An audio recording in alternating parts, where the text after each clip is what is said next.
우리 7월의 성수동교회 표어입니다. 감사로 하나님을 영화롭게 하라. 여러분 감사하십니까? 감사의 행복의 비결이 있습니다. 제가 이번 7월 감사를 묵상하고 여러분과 함께 감사하면서 정말 새롭게 깨닫습니다. 모든 행복의 열쇠는 감사에 있더라고요. 여러분 현재에 감사할 수 있는 사람은 미래에도 감사할 수 있습니다. 감사는 내가 가진 환경이나 나의 바람에 좌우되는 감사가 진정한 감사가 아닙니다. 범사에 감사하는 것, 어떤 상황과 어떤 환경에도 감사하는 것, 그것이 바로 하나님으로부터 말미암는 감사요, 우리 주님이 주시는 감사인 줄로 믿습니다. 그래서 성수동교회는 감사하고 여기 있는 저와 여러분은 감사한 줄로 믿습니다. 오늘 하나님께서 우리에게 그 감사하는 우리에게 주시는 하나님의 말씀이 있습니다. 그것은 바로 유명한 예수님의 바로 천국 잔치의 비유입니다. 지금 이 말씀을 하실 때 예수님의 상황은요, 사역 말기, 즉 예수님이 십자가를 지시기 바로 직전의 상황이었습니다. 이때는 예수님의 전성기가 아니라 그 전성기를 시기하고 질투한 나머지 유대인과 종교 지도자들이 예수님을 걸고 넘어져서 결국 예수님을 고발하고 십자가에 처형시키기 위해서 계속 예수님을 질문으로, 예수님을 올무에 빠뜨리기 위해서 마치 따발총을 쏘는 것처럼 연달아 예수님을 공격하던 시기였습니다. 그때 그 유대인들에게 들려주었던 비유라는 것이 오늘 우리가 이 말씀을 이해하는데 매우 큰 도움이 됩니다. 성경은 절대 하늘에서 뚝 떨어져서 말씀이 우리에게 주는 것이 아니라 그 말씀의 전후 문맥과 그 상황 아래서 해석할 때 그 말씀의 의미를 본래대로 우리가 알게 되고 오늘 우리의 삶 속에 제대로 적용할 수 있게 됩니다. 오늘 예수님의 천국잔치 비유는 이렇습니다. 한 임금이 아들이 결혼하게 되었습니다. 그래서 잔치를 벌입니다. 저는 아주 실감나게 다가왔습니다. 저도 얼마 전에 아들이 결혼을 했으니까요. 그래서 잔치를 벌이는데 이 잔치는 초청된 사람들이 이미 정해져 있습니다. 우리는 한국에서 일반적으로 결혼하면 초대장을 주기도 하지만 아름아름 아는 사람들이 결혼식장에 다 갑니다.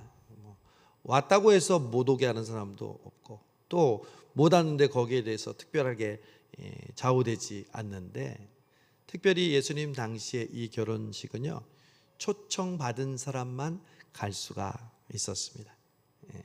제가 얼마 전 우리 아들 결혼식 할 때도 거기가 결혼식장이 이제 뱅퀴 연회장인데 초대받은 사람만 올 수 있어요. 이제 결혼식이 끝나고 식사를 하는 그 식당에 들어가면요, 자기 이름이 테이블 위에 다 적혀 있어요. 그러니까 모르는 사람이 그 결혼식장에 들어올 수도 없고 식사도 못하는 거죠. 왕의 잔치니까 더 심했겠죠. 정해진 사람들, 초대받은 사람들을 이제 왕의 종들이 초대하러 갑니다. 아시죠? 초대받으셨죠? 이때 왕의 아들이 결혼을 하니, 우리 왕자님 결혼하니 오십시오 했더니 못 간다는 겁니다. 하나같이. 그래서 그 소식을 왕에게 전해주니까 왕이 당황합니다. 그래서 결혼식에는 이런 음식과 이런 연회가 준비되었으니 그러지 마시고 꼭 오십시오 라고 두 번째로 초청을 합니다. 그런데 이번에는 그들이 그 초청하러 온 종들을 돌아보지 않을 뿐만 아니라 각자 자기 밭으로, 각자 자기 사업을 하러 갈 뿐만 아니라 어떤 사람은 그 종을 잡아다가 모욕하고 죽이기까지 했다는 겁니다. 이 소식을 들은 임금이 화가 납니다. 그래서 군대를 보냅니다. 그리고 그 살인자들을 진멸하고 그 동네를 아예 불사릅니다. 얼마나 화가 났으면 그렇게 했어요. 그런데 이제 문제는 결혼식이잖아요. 왕의 아들의 결혼을 취소할 수가 없으니까 결혼을 해야 되는데 이미 오기로 약속된 손님들은 다 죽었어. 그러면 어떻게? 그러니 종들에게 다시 명령합니다. 네거리 사거리로 가서 모든 사람을 만나는 대로 혼인잔치에 청하여 오게 하라.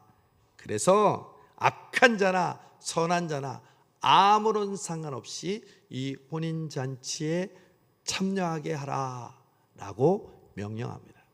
저는 이 부분에서 바로 우리에게 적용하는 하나님 나라의 천국의 원리를 발견합니다. 여러분, 천국은 누가 갈 수 있는 곳일까요? 착한 사람, 선한 사람이 가는 곳입니까? 혹은 주일 예배를 한 번도 빠지지 않는 사람이 가는 곳입니까? 아니요. 천국은 오직 하나님께서 초대한, 그 초대받은 사람이 가는 곳이 천국인 줄로 믿습니다. 많은 종교들은요, 인간이 신을 찾아갑니다. 인간이 명상을 하고 고행을 해서 그 경지에 이르는 것이 일반인데, 기독교는 정반대라고 그랬죠.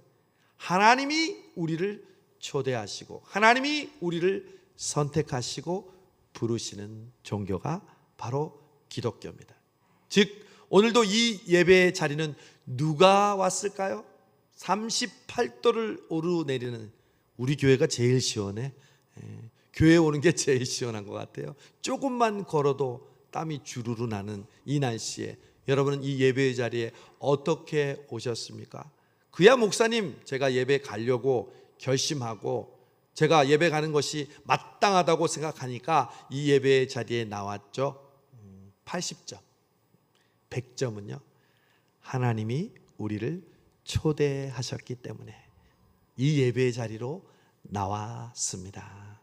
여러분, 우리가 구원받은 것도 그래요. 여러분이 믿었으니까 구원받았어요? 맞죠? 믿지 않았는데 어떻게 구원받았겠어요? 그러나 성경은 말합니다.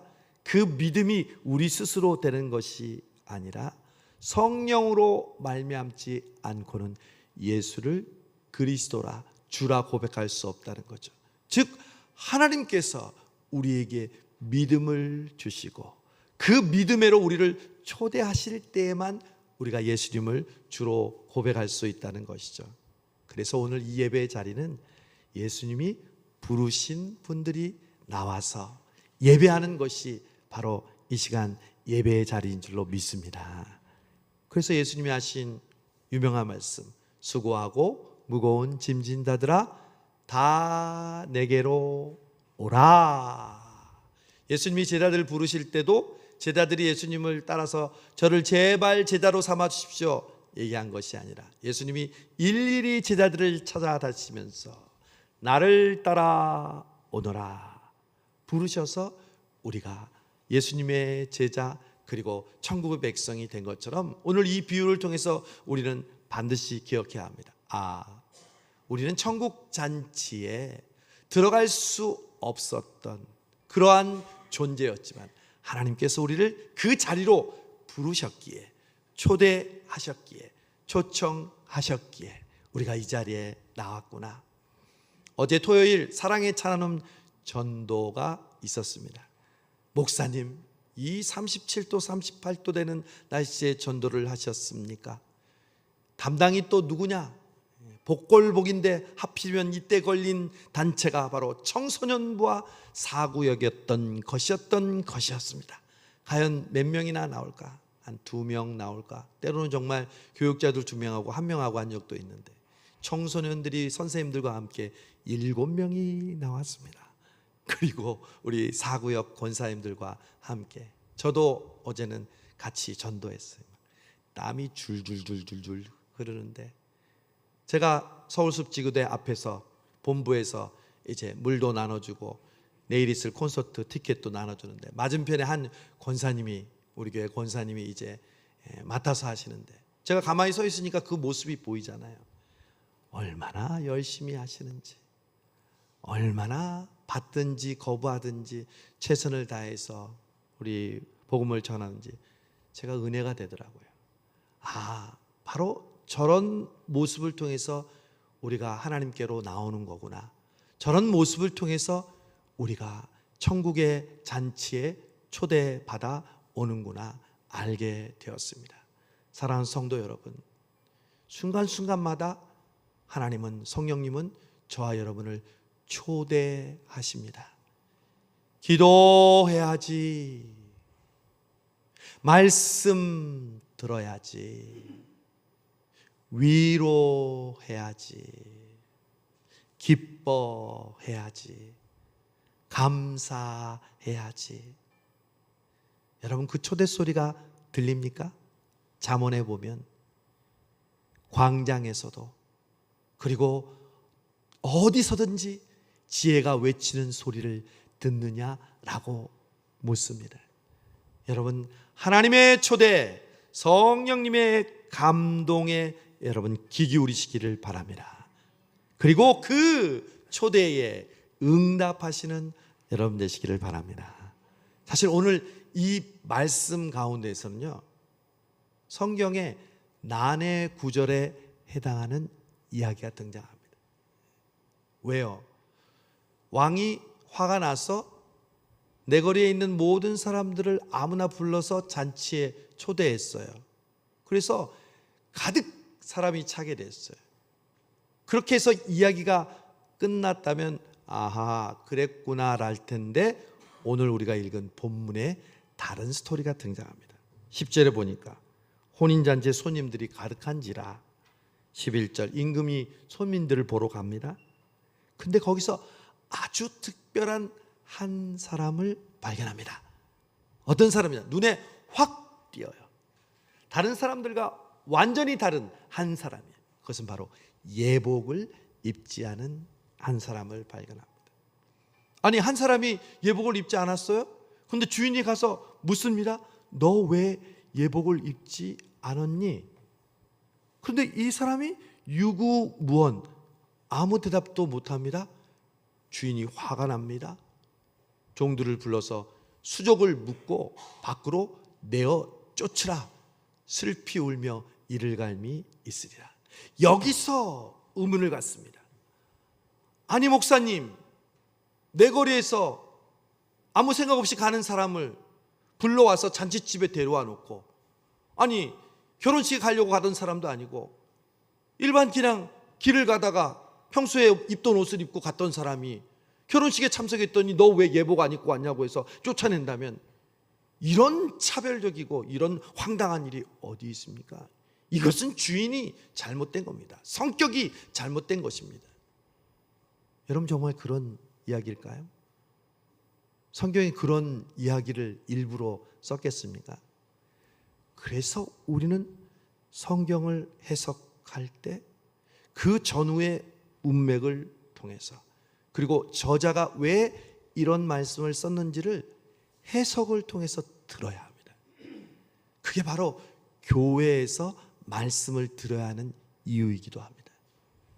여러분, 이 예복을 입지 않았다는 것은요, 그 당시에 고대 근동 지방의 결혼 문화를 알고 있을 때 이해가 갑니다. 그 당시 근동 지방에서는요, 결혼식을 하면, 손님들을 초대하면, 초대된 사람들이 오면요, 들어오는 사람마다 예복을 입혀주는 관습이 있었습니다. 그러니까 굳이 좋은 옷을 입고 결혼식장에 가는 우리의 평소적인 그런 문화가 아니라, 어떤 옷을 입고 오더라도 모든 사람이 그 결혼식장에 동일하게 입는 예복을 주인이 미리 잘 준비해서 들어오는 손님들에게 하나하나 주면서 입혀준다는 거죠. 근데 이 한 사람이 예복을 입지 않았다는 것은 무엇을 전제로 하고 있을까요? 예복을 주었는데 그 예복 입기를 거절했다는 거예요. 여기서 초대에 대한 응답의 자세가 나오는 거예요. 주인이 초대하고 아무나 올 수 있도록 한 것은 맞아요. 그러나 초대된 사람이 주인이 준비한 예복을 입는 것은 마땅한 초대받은 사람의 태도인데 그것을 거부했다는 거예요. 이 한 사람이 누구를 가리키는 것일까요? 바로 그 전에 21장에 나오는 이 포도원 농부의 비유를 보면 그 스토리가 지금 이어지는 스토리라는 것을 알게 됩니다. 한 주인이 있었습니다. 자기의 밭을 농부들에게 맡겼습니다. 추수할 때가 되었습니다. 종들을 보내서 그것을 가져오게 했습니다. 종들을 때리고 그 소산을 주는 것이 아니라 그렇게 무시하고 돌려보냅니다. 주인이 화가 났지만 한 번 더 종들을 보냅니다. 그런데 이번에는 그 종들을 죽이기까지 합니다. 마지막으로는 아들을 보내면 이제 아들은 무시하지 않겠지. 그런데 아들까지 죽입니다. 농부는 화가 나서 아까 불살랐다는 것처럼 그 농부들을 모두 다 벌하고 심판합니다. 여러분, 이 농부들이 누구를 상징하는 것입니까? 바로 예수님을 믿지 않았던 유대인들을 상징하는 것이죠. 지금 예수님을 걸어 넘기려고 하는 그 유대인들을 상징하면서 너희들이 이전에 왔던 선지자들을 때리고 죽이고 그리고 지금에 와서는 하나님의 아들인 나도 죽이려고 한 너희들이 바로 그 악한 농부다. 그리고 오늘 이 혼인잔치 비유를 하면서 예복을 입지 않은 그 한 사람은 바로 초대받았던 유대인들이었는데 그 유대인들이 예수님이라는 그 예복을 입지 않고 예수님을 거부함으로 그 예수님을 믿지 않는 그 자는 그 잔치에서 쫓겨나게 된다는 그 말씀을 연달아서 지금 하고 계신 것이죠. 여러분, 여기서 우리는 중요한 또 교훈을 얻습니다. 여러분, 천국은 반드시 예복을 입은 사람이 들어간다는 것입니다. 옷은요, 우리에게 굉장히 중요합니다. 태초부터 우리 가죽 패션의 창시자가 누구냐면 아담과 하와죠. 왜냐하면 제일 처음 옷은 하나님이 만들어 주신 패션 디자이너 하나님이 만들어 주신 가죽 옷을 아담과 하와가 입었습니다. 왜요? 죄와 수치를 가려주기 위해서. 원래 옷은 제일 먼저 목적은 수치를 가르쳐 주는 거예요. 가리워 주는 거예요. 두 번째 목적은요, 그 사람의 신분을 나타내요. 군인들은 뭘 입습니까? 군복을 입습니다. 학생들은 뭘 입습니까? 교복을 입습니다. 성가대와 목회자는 뭘 입습니까? 가운을 입습니다. 의사 선생님과 약사들은 뭘 입습니까? 흰색 가운을 입습니다. 판사들은 무엇을 입습니까? 검은 법복을 입습니다. 옷은 자기가 어떤 사람인지를 드러냅니다. 여러분, 천국 가면 반드시 옷을 입어야 돼요. 어떤 옷을 입어야 할까요? 로마서 13장에서는 바로 예수 그리스도로 옷을 입으라 말씀합니다. 여러분 아십니까? 저와 여러분은 지금 옷을 입고 있습니다. 네, 목사님이 보시는 대로 우리는 각자의 옷을 입고 왔습니다. 그러나 우리에게는 보이지 않는 옷이 있습니다. 가장 기본적인 옷은 예수 그리스도를 믿음으로 입는 옷입니다. 그런데 여러분, 그 옷을 입을 때, 여러분 더우면 샤워를 많이 하잖아요. 저는 땀을 많이 흘려요. 샤워를 두세 번 해요, 여름에는. 그러면 입었던 옷 위에 새 옷을 입습니까? 입었던 옷을 벗고 새 옷을 입죠. 예수 그리스도로 옷 입는다는 것은요, 반드시 그 전에 단계가 있습니다. 더러운 옷, 냄새나는 옷, 땀에 젖은 옷을 벗어버리는 것을 의미합니다. 여러분, 이 여름 여러분이 땀을 흘리며 옷을 갈아입을 때마다 기억하십시오. 우리의 일생 동안 우리는 늘 누더기와 같은 헤어진 옷, 더러운 옷, 냄새나는 내가 입던 옷을 벗어버려야 한다는 것입니다. 그래야 천국 갈 때 그 벗은 옷을 위해 예수 그리스도 옷 입고 갈 수 있는 거죠. 천국 가면 패션쇼가 일어난다고 제가 말씀드렸죠. 빨간색 양탄자 위에 모델들이 워킹을 하는 것처럼 예수님이 김정한 네 하면서 예수님 앞으로 갈 때 우리가 옷을 입고 갑니다. 여러분, 옷에 옷만 있는 게 아니라 옷에 무늬도 있죠. 옷에 장식도 있죠. 옷의 색깔도 있죠. 왜 여러분 우리가 불평하고 원망하고 미워하면 안 되는지 아세요? 불평하고 미워할 때 우리의 옷이 헤어지는 거예요. 우리의 옷이 냄새나는 거예요. 우리의 옷이 더러워지는 거예요. 그런데 그 옷들이 하얗게 그리고 더 아름답게 변하는 방법은요, 감사하는 거예요. 기뻐하는 거예요. 용서하는 거예요. 기도하는 거예요. 자기가 죄인임을 하나님 앞에 인정하는 거예요. 그때 우리의 옷이 하얗게 변합니다. 눈에 부시도록 환하게 변화됩니다. 그래서 천국 가면 그런 옷을 입은 사람들이 주님 앞에 나아가는 것이죠. 오늘 예복을 입지 않았다는 이 말씀을 통해서 이 여름 우리가 다시 한번 기억해야 할 것이 바로 우리가 어떤 옷을 입고 살 것인가, 어떤 옷을 입고 주님 앞에 나아갈 것인가. 여러분 명심하세요. 세상에서는 명품 옷을 입고 비싼 옷을 입으면 사람들이 알아주고 자신의 만족도를 높일 수 있을지 모르지만 하늘나라에 가서는 오직 예수 그리스도로 옷 입고 또 다른 옷이 뭘까요? 예수님의 성품이죠.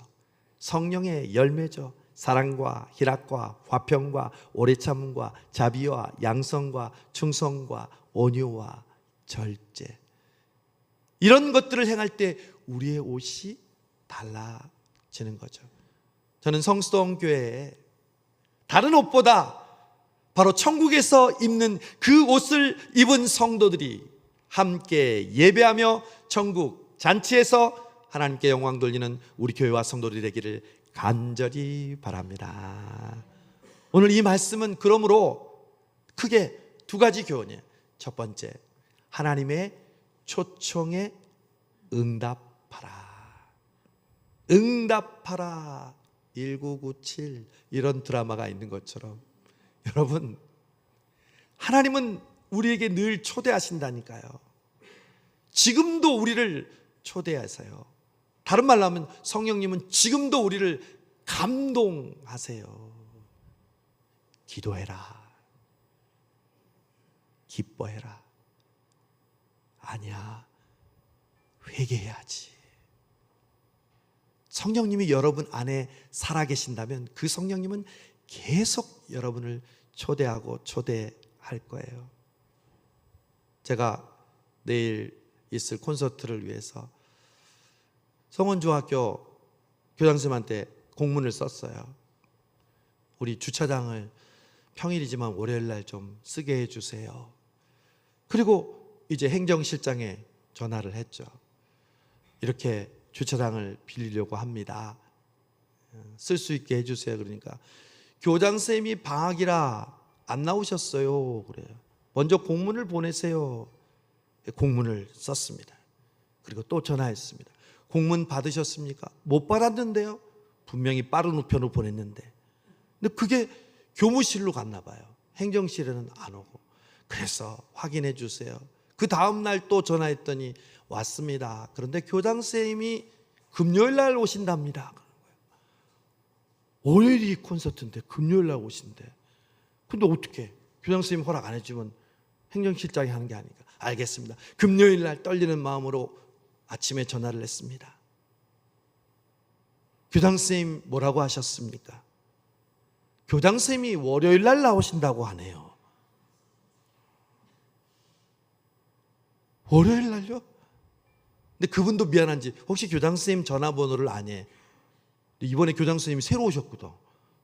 제가 모르죠. 그걸 가르쳐달라고 할 수 있어요, 없어요? 안 돼요. 정보통신법 위반으로 안 돼요. 못 알려준다는 거예요. 제가 알면 전화할 텐데. 알겠다 그러면서 그러면 제가 전화해 볼게요 하면서 잠시 기다렸다가 오후에 늦지막히 4시가 넘어서 전화를 했는데 그제서야 교장선생님이 전화로 허락을 해주셔서 월요일날 주차장을 사용할 수 있게 됐어요. 우리끼리는 그냥 오죠. 공영주차장 되고 외부 손님들이 오시면 어떻게 주차할 수 있어요? 여러분, 하나님이 우리를 포기하지 않으십니다. 왜 우리가 포기할까요? 간절하지 않으니까. 하고는 싶은데 아니면 할 수 없지 뭐. 간절하지 않은 거예요. 여러분, 간절한 사람은 절대 포기하지 않습니다. 무슨 일이 있어도 그 일이 이루어지기 위해서 자기의 모든 최선을 다합니다. 자존심이요?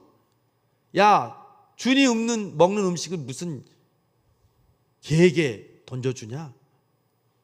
아니, 네가 유대인이면 유대인이지 나보고 개라고? 내가 지금 내 딸이 죽게 되었는데 살려달라고 구해달라고 했더니 나를 개 취급해? 아니요, 맞습니다. 저는 개 맞습니다. 그러나 개도 주인의 상에서 떨어지는 음식을 먹지 않습니까? 왜 그렇게 했을까요? 딸을 살려야 되니까. 딸을 살려야 되는데 내 자존심이 무슨 문제가 있어요? 유대인이 이방인으로 나를 지금 무시하는 게 뭐가 문제가 있어요? 딸을 살려야 되는데. 맞습니다. 나 개 맞습니다. 여러분은 지금 주님 안에서 소원하고 갈망하는 것이 얼마나 간절합니까? 아니, 하나님이 우리를 향해 간절하십니다. 여러분, 하나님은 저와 여러분이 얼마나 복받기를 원하는지 모릅니다. 얼마나 하나님의 말씀대로 살아가기를 원하는지 모릅니다. 그런데 우리는 그때마다 이유와 핑계를 댑니다. 그때마다 이 모양 저 모양으로 이리 도망가고 저리 피해 갑니다. 그러다 우리가 고난을 받고 어려움을 당해서야 그제서야 납작 엎드리고 두 손 들고 주님께 나올 때가 얼마나 많습니까? 아니요, 바로 지금입니다. 하나님께서 우리를 초청하고 초대하실 때, 그리고 여러분이 간절히 원하는 그 기도 제목을 네가 원하느냐? 네, 주님, 간절히 원합니다. 누가 뭐래도, 누가 포기하라고 해도 저는 결코 주님을 포기하지 않습니다. 그게 바로 하나님의 마음이라니까요. 다른 모든 사람들이 우리를 포기하고 쟤는 안 돼, 쟤는 포기해. 그럴 때 하나님은 끝까지 저와 여러분을 포기하지 않으시고 또 신호를 보내시고 또 감동하시고. 어떤 집사님 지난주에 만났는데 자기 몸에 사고가 나서 수술을 하게 됐어요. 어떠세요? 그랬더니 목사님, 감사하고 있습니다. 근데 그게 진심이라는 게 느껴지는 거예요. 하나님이 우리에게 보내는 초대는 때로는 고난이라는 사인으로 옵니다. 불가능한 것처럼 보이는 사인으로 우리에게 옵니다. 여러분, 그때 포기하지 마세요. 끝까지 주님을 의지하세요. 끝까지 감사하세요. 그 초대에 응답하세요. 이것이 오늘 우리에게 주시는 첫 번째 메시지입니다. 두 번째는 여러분이 입고 있는 그 옷을 정결하게 하세요. 깨끗하게 하세요. 아름답게 하세요. 하나님은 깨끗한 옷, 정결한 옷을 입은 자를 천국 잔치에 부르시고, 그리고 그 천국 잔치의 주인공이 되게 해주십니다. 그런데 그 옷은 우리의 노력이 아닙니다. 우리의 선행이 아닙니다. 우리의 신앙의 경륜이 아니라, 우리가 가지고 있는, 우리가 받은 직분이 아니라 바로 오직 예수 그리스도로 옷 입는, 그 옷이 진짜 천국에서 입는 옷인 줄로 믿습니다. 그리고 그분이 가지신 성품, 온유하고 겸손하고 너그러우시고 불의를 용납지 않으시고 자기를 배반하고 자기를 저주하며 웃겠던 베드로에게 내가 나를 사랑하느냐? 신호를 보내십니다. 내가 나를 사랑하느냐? 또 신호를 보내십니다. 네가 나를 믿느냐? 그 문제를 내가 해결해 줄 것을 네가 믿느냐? 주님이 하십니다. 주님이 해결해 주실 것입니다. 그 믿음의 응답으로 우리 주님을 기쁘시게 하는 이 여름, 내일 음악회 여러분, 진짜 여러분, 제가 여러분을 먼저 초대합니다. 여러분 이웃들이 많이 와야 되고 기관장들도 오겠지만 저는 가장 초대하고 싶은 분이 바로 여기 있는 여러분입니다. 정말입니다. 후회하지 않을 것입니다. 사람은 먹고 돈으로만 사는 존재가 아닙니다. 우리에게는 정서가 필요하고요, 좋은 음악, 좋은 미술, 좋은 예술을 통해서 우리의 삶이 풍성해지도록 하나님은 우리를 창조하셨습니다. 우리 교회 예배당에서 그런 아름다운 음악회를 하나님이 선물로 주시고 우리를 초대했는데 정작 우리 교인이 없다면 무슨 소용이 있겠습니까? 저는 오늘 여러분을 초대합니다. 예수님이 부르시는 그 은혜의 자리, 기도의 자리, 예배의 자리, 봉사의 자리, 그리고 순간순간마다 성령님이 여러분에게 부르시는 그 자리로, 그 소리를 듣고 그 초대를 듣고 응답하시는 여러분 되시기를 바랍니다. 이 뜨거운 여름 예수 그리스도로 옷 입으시고 더 뜨겁게 여러분의 믿음을 불살라 하나님이 기뻐하시는 이 지혜로운 여름을 보내시는 저와 여러분 되시기를 바랍니다. 좋으신 하나님, 날씨가 무덥습니다. 그럼에도 우리를 초대하시고 초청하시고 우리를 부르시는 그 음성에 저희를 응답하여 이 예배의 자리로 나오게 해주심을 감사합니다. 성수홍교회야, 사랑하는 아들아, 사랑하는 딸아, 주님이 부르시고 초청하시고 성령님 감동하실 때 우리가 아멘으로 응답하게 하여 주시옵시고 우리로 예수 그리스도로 옷 입고 그분의 온유한 성품과 그 아름다운 옷으로 우리의 삶 속에서 많은 사람들을 주께로 인도하는 하나님의 귀한 모델이 되게 하여 주옵소서. 예수님의 이름으로 기도하옵나이다. 아멘.